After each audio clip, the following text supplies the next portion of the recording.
เสาเฮินห่มเหลียวเป็นสร้างเป็นในอำเภอจอมลาด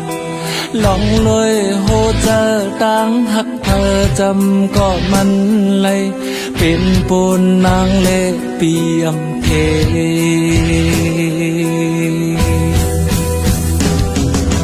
วันข้าวมังเซอวันใจมาเมื่อหึงเล่เจ้าเดลาทำไร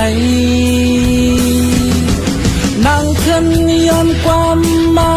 ป่าดังย้อนตังปีขึ้นยาวความสัจจา